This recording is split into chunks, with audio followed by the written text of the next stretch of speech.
Mutual funds একদম ঠিক পেশ করছে বিনিয়োগের সঠিক পদক্ষেপ নিউজ 18 নেটওয়ার্কের সঙ্গে।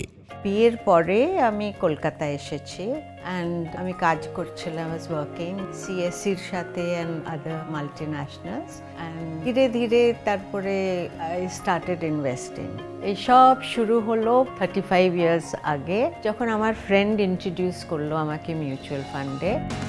ইনিশিয়ালি আমার একটু ডাউট ছিল, কেন কি তখনও মিউচুয়াল ফান্ড এত এভরিবডি ওয়াজন্ট অ্যাওয়্যার, মানে সবার কার এটা ছিল না কি মিউচুয়াল ফান্ড করো ঠরো। তো স্লোলি আমি মিউচুয়াল ফান্ডের দিকে যা হোয়াট এভার মানে বাড়ির খরচা থেকে বাঁচতো আমি স্লোলি মিউচুয়াল ফান্ডে করতে থাকলাম।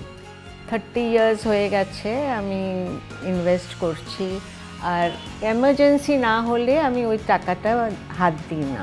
ছোটোবেলা শুনেছিলাম এক একটা ড্রপ করে ওশান হয়, তো সেটাই আমি দেখছি কি আমি ছোট্ট ইনভেস্টমেন্ট করেছিলাম, এখন ওটা বেড়ে আমাকে এত কনফিডেন্স দিয়েছে, সব জায়গায় আমি ফ্রিলি ঘুরে বেড়াতে পারি with the support কে আমার মিউচুয়াল ফান্ডে বিনিয়োগ বাজারগত ঝুঁকি সাপেক্ষ। যোজনার সঙ্গে সম্বন্ধিত সকল দস্তাবেজ মনোযোগ সহকারে পড়ে নেবেন। মিউচুয়াল ফান্ডস একদম ঠিক পেশ করছে বিনিয়োগের সঠিক পদক্ষেপ নিউজ 18 নেটওয়ার্কের সঙ্গে।